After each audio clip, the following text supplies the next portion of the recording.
trying to say money and work to change the gender. And that's what I'm saying. I'm telling you, like, coming from a more conservative view, you can't really change the gender. So go to school, get a job, get married, have children, grow old together, and die.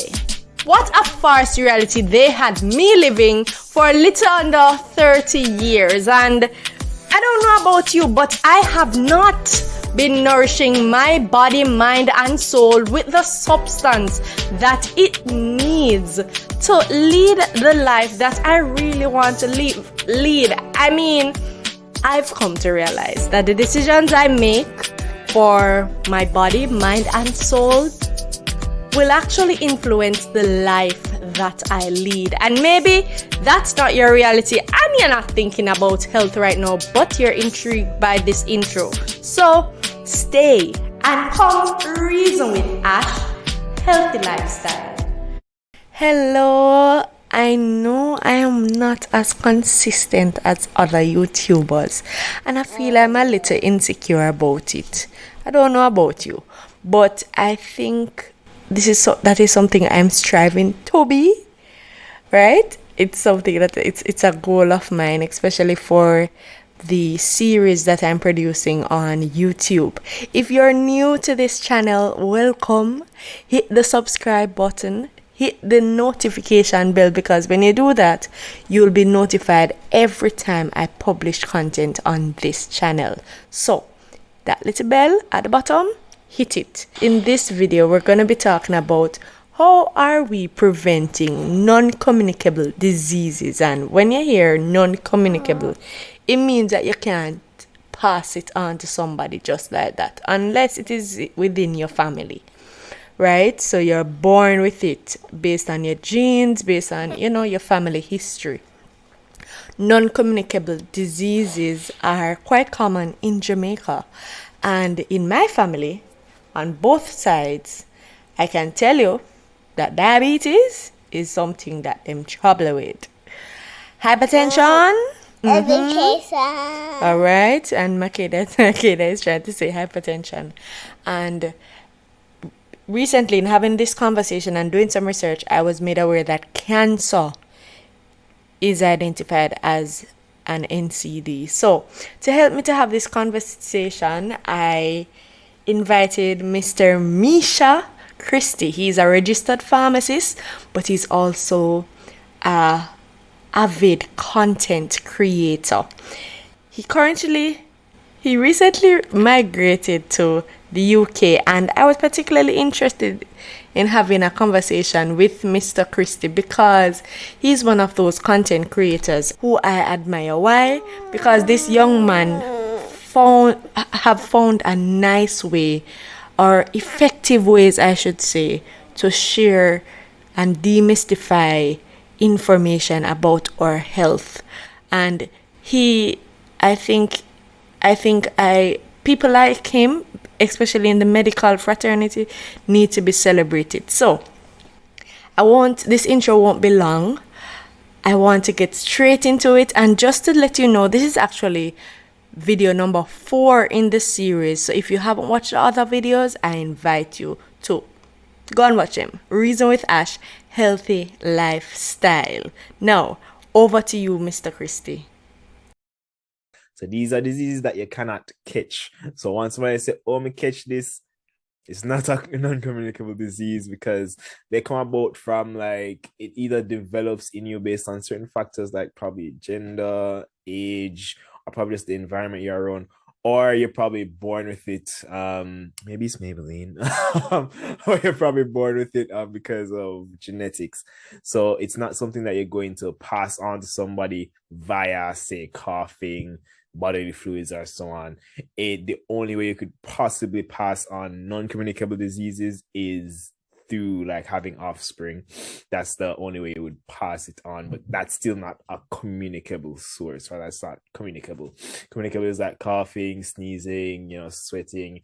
You'd shed something, and then someone catches that shedding of whatever you shed. But with non-communicable diseases, no, you cannot pass it on, and it's definitely developed in you. You would pass it on, but that's still not just like what I listed before. Okay, great. You're a comedian, you know? What is Anyway, it? you're a comedian. I wish. All right. Seem to So make can you money. tell me some of the common ones in Jamaica? Yes, like the most common NCDs that we hear about sugar and pressure. Well, sugar, we also call that diabetes. Pressure, we also call that hypertension. So hypertension and diabetes are two big ones in Jamaica.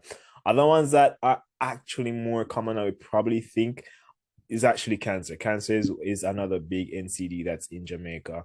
And another one that's really popular as well. It's more popular in childhood, but a lot of people still carry it on in their adult years.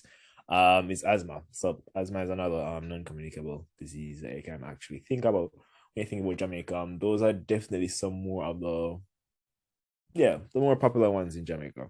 One of the biggest factors is your genetics. So based on if your father have pressure, pressure in our family, yes, that's one thing you definitely need to use to look out for if you are more susceptible to developing hypertension. Also just your environment in general. Are you in a high stress job? Probably have financial issues, or probably your family life might not be the best right now. You're probably having issues at home, or so. Are you just in a stressful environment or somewhere that you're not completely fulfilled, or your mind is probably not at ease, and you're probably experiencing more stress than the average man. That can put you at risk as well. What you eat, how you live, depending on if you have a sedentary lifestyle, which is basically like a more relaxed, physically relaxed lifestyle. So probably your job is more of a mentally active job rather than a physically active job. So you're probably sitting down a lot more.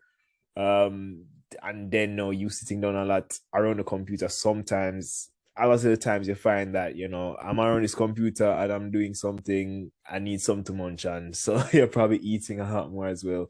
And trust me, I don't think anybody's eating lettuce or cabbage while they're snacking. So you're eating a lot more, and you're eating a lot of probably what we would class as unhealthy food, or just food that has a high amount of certain nutrients that we probably don't want to have too much of.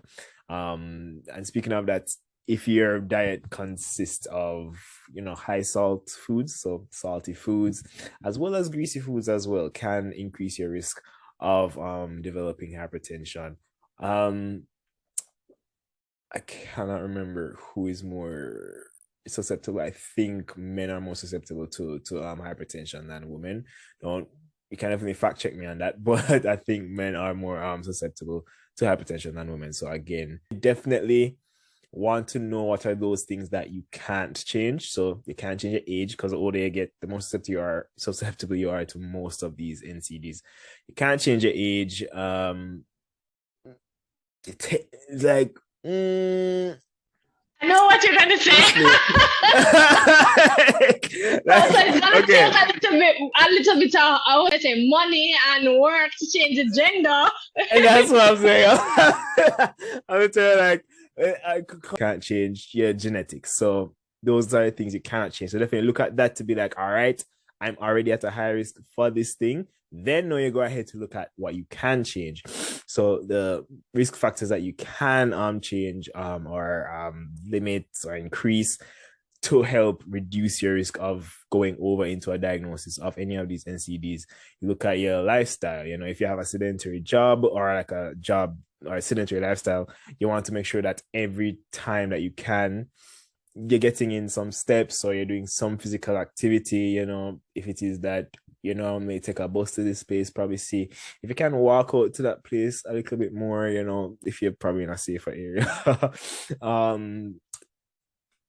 Basically increase your physical activity when it comes to lifestyle, if you have a sedentary lifestyle. When it comes to your diet, now diet, definitely you want to be eating foods that again, will work in line to reducing your risk of going over into a diagnosis. Because, you know, for diabetes, you don't want to be eating things that are just too sweet all the time. For hypertension, you don't want to be eating things that are too salty, too fatty. Also, leisurely activities or just like things that you do for fun, social activities, drinking, smoking. You want to be decreasing smoking, definitely smoking of tobacco. So smoking cigarettes, you definitely want to be reducing smoking when it comes on to smoking cigarettes, definitely. Try to reduce drinking as much as possible.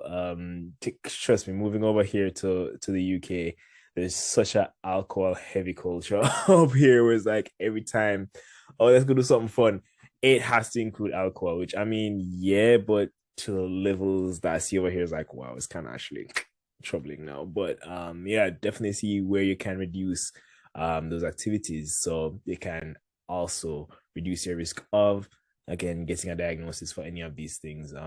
So yeah, you want to know what your unmodifiable risks are and then work on your modifiable risks for any of these NCDs. I love that. Modifiable and non-modifiable risks. Exactly. All right. Now, speaking of modifiable risks, I know you mentioned consumption of alcoholic beverages. So, you know, what I'm going to tell you, for most Jamaicans, especially young adults, after a heavy, stressful week, one of the best ways to unwind is to go to a party or to just hang out with friends. And we're not going to suck back juice. We're just not going to do it. Right? Exactly. So how do we strike the balance? We want to have a glass of wine, or we want to have a bottle of beer or something like that to just feel a vibe, you know? What is the balance? Like, how much is too much? All right. So according to, I think it was WHO, they were saying that men actually shouldn't drink more than 4 drinks per day, and women actually shouldn't drink more than 3 drinks per day. And to be quite honest, you know, coming from a pharmacist's point of view, you don't want to be drinking every single day. So do not be maxing out 4 drinks every single day, you know. And a drink is like, you know, when it comes down to, probably you can think of a cocktail, it's probably like a shot of the alcohol. That would be 1 drink. You don't want to be maxing that out every single day. So for me, I'm saying do not go over, at least, at most, I should say, 3 times per day. Try to keep it, if you're going 3 times a day, try to keep it less than 2 drinks per session. And that's the thing, you do not think that, okay, 4 drinks per day times 7, 4 times 7 is 28. So when it come the weekend, oh, I never drink during the week. So this is the time. No, that's not how it works. In each session, it should not be more than 4 drinks for men, more than 3 drinks for women. So if you never drink throughout the entire week and you start drinking the Friday night or the Saturday night, you're not going to drink more than 4 drinks. That's how it works, you know. But yeah, that's, if you're looking for a maximum to know when that is too much, when you're drinking too much in each session, you should not be passing 3 to 4 drinks. Group in my year, in my year and the entire year group, we have different degree programs. So the integrated marketing communication students, they did a campaign on responsible drinking, and I think what they had said that we could do, you could balance it out. So when you go to a party, they're going to have bottled water on sale, or maybe even for free. Have a bottle of water beside it so that you also drink that as well. Exactly. Some parties too have a detox bar, so it's like, or just a detox period. So probably say around 1 o'clock or like probably 12 a.m. they just stop serving alcohol and it's just water, or they just have a section that's a detox bar that you go, you get your water or whatever else you need to get Gatorade, so on, to stay hydrated. Yeah, so you're definitely right, and pace yourself throughout the night. It's, when it comes to alcohol, it's never a makeup thing where it's like, all right, I never drink throughout the week, so I'm not gonna drink every single drink. Could I drink today? No. Or we never really drink for the entire day. So in this one sitting right here, I get 4 drink and just back to back. It's not like that. You definitely want to be pacing yourself. That is so true. All right. Yeah. So, Misha, most of the time when you ask people, why do you drink so heavily? Why do you engage in these activities? We would, for want of a better description, reckless behavior, and they'd say, I want to just forget my problems. I want to forget everything that's going on. I feel so stressed out. Are there any best practices, even from your own decisions that you've made as an adult, that you do to better manage stress in your life? When it comes down to stress, you really want to try to avoid substances when it comes on to dealing with the stress or stress relief, because then that just brings on, as we know, addiction as well. And trust me, in certain cases, once that addiction starts up, it's very hard to stop, if at all you can stop. So ways I tend to push for stress relief, which including me too, ways how I tend to relieve my stress as well. I try to immerse myself in my hobbies a lot. So it's like as you can probably see, I kind of like content creation. So if I'm too stressed and I'm like, I don't really want to go out, I don't really want to hang out right now, I'll probably just stay on my computer and just do some editing with something, probably, come up with some other posts, start a project or something to just kind of get my mind off of probably whatever I'm thinking about, whatever happened in a week, whatever got next week at work, So yeah, just kind of immerse myself into my own creative hobbies. What you find with creative hobbies where you're actually making stuff, where you're getting immersed, is it kind of just allows you to release some sort of emotions into whatever you're doing, whatever you're putting onto whatever. If you're making a video, if you're painting, it kind of helps you to have like a little bit of release as well. Another thing that helps some people, the reason I say some people because I've tried it, but like, I mean, it can help, but it's just like, I think my brain is just too busy to sit down and write. So it's like journaling. Journaling is one good thing. So if you're someone who likes writing and like reading, you just sit down and read, you sit down and write. Journaling is definitely good for you.